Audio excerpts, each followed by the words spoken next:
Syrie, dans la bataille annoncée d'Aïd-Elb. Chaque camp fourbit ses armes. Scène de guerre à Aïd-Elb, en Syrie, le 20 novembre 2016. Illustration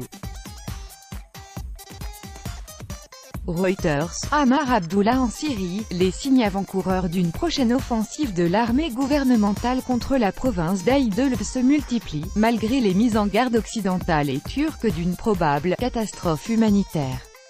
Ce jeudi 30 août, le ministre syrien des Affaires étrangères, Walid Moallem, qui se trouvait à Moscou, a réaffirmé la détermination de Damas à libérer tout le territoire syrien malgré les menaces d'une attaque tripartite menée par les États-Unis, la France et la Grande-Bretagne, selon ses propres termes. L'offensive d'Aïd-Elb, si elle a lieu, est présentée comme l'une des dernières grandes batailles du conflit syrien, mais aussi l'une des plus meurtrières. Avec nos correspondants à Beyrouth, Paul Khalifé, et à Moscou, Jean-Didier Revoin. Effectivement, Aïd-Elb sera une des dernières et des plus meurtrières batailles. La concentration des forces militaires à l'intérieur et autour de cette province du nord-ouest est tellement importante, que la bataille s'annonce féroce. Aïd-Elb est le plus important bastion du groupe Hayat Tahrir al-Sham, l'ancienne branche d'Al-Qaïda, dont le chef Abu Mohammad al-Joulani contrôle, avec ses 25 000 hommes, plus de la moitié du terrain, y compris la capitale provinciale, précise notre correspondant régional, Paul Khalifé. Il existe aussi une multitude de groupes rebelles, dont 11 factions, islamistes en majorité, et proches de la Turquie, qui se sont regroupés le 10 août, au sein du Front National de Libération. Ces groupes disposent de chars, d'artillerie mais aussi de dizaines de drones armés. Depuis début juillet, ils en ont lancé plus de 45 contre la base aérienne russe de Maïmim, dans la province voisine de Latakia. Face aux 70 000 rebelles, l'armée syrienne a déployé les gros moyens dont la 4e division d'élite de la garde républicaine et les forces du Tigre, le célèbre général Souheil al-Hassan, qui a gagné toutes ces batailles. Presque 150 000 hommes vont s'affronter. Il faut compter aussi des dizaines d'avions russes qui opèrent déjà dans cette province, où l'armée turque a installé 12 postes d'observation et déployé 1300 soldats. Il s'agit d'un champ de bataille extrêmement complexe.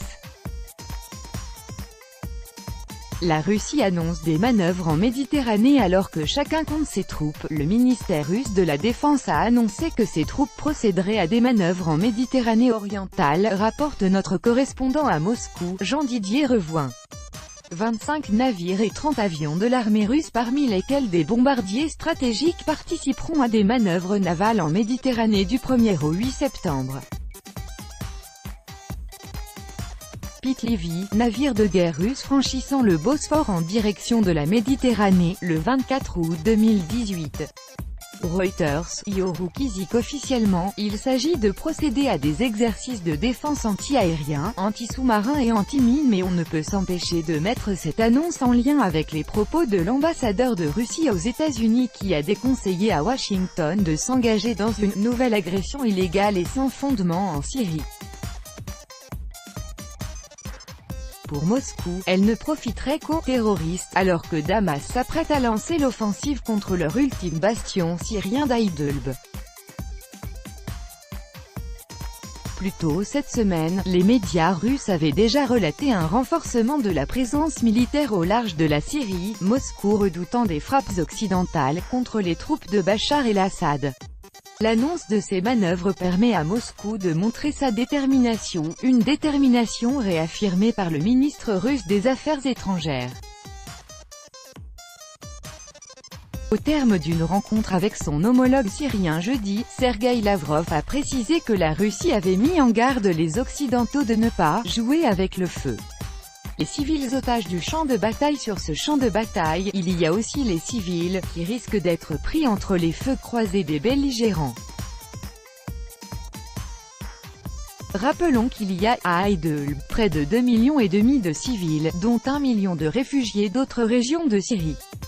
L'ONU s'inquiète d'une opération qui pourrait faire de nombreuses victimes civiles et jusqu'à 800 000 déplacés, dans cette région densément peuplée.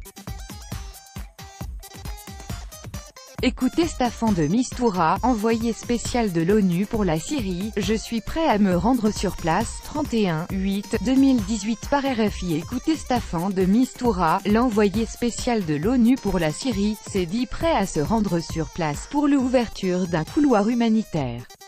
Ce n'est pas la première fois que l'émissaire onusien propose de se rendre ainsi sur le terrain en Syrie. Vous vous souvenez probablement de la période horrible d'Alep, quand les combattants d'Al-Nosra ont refusé ma proposition d'accompagner leur sortie de la ville. Et ils sont finalement partis pour Idlib. À cause de cela nous avons perdu au moins 2 mois et des milliers de personnes sont mortes. Donc une fois de plus, je suis prêt à m'engager personnellement et physiquement. Cette fois avec la coopération du gouvernement syrien, puisqu'il contrôle les régions alentours. L'aviation syrienne lance des tracts appelant les habitants à s'éloigner des positions des rebelles et des djihadistes et à coopérer avec les troupes gouvernementales. Ces dernières ont ouvert des corridors sécurisés au sud-est de la province pour permettre aux civils qui le souhaitent de fuir.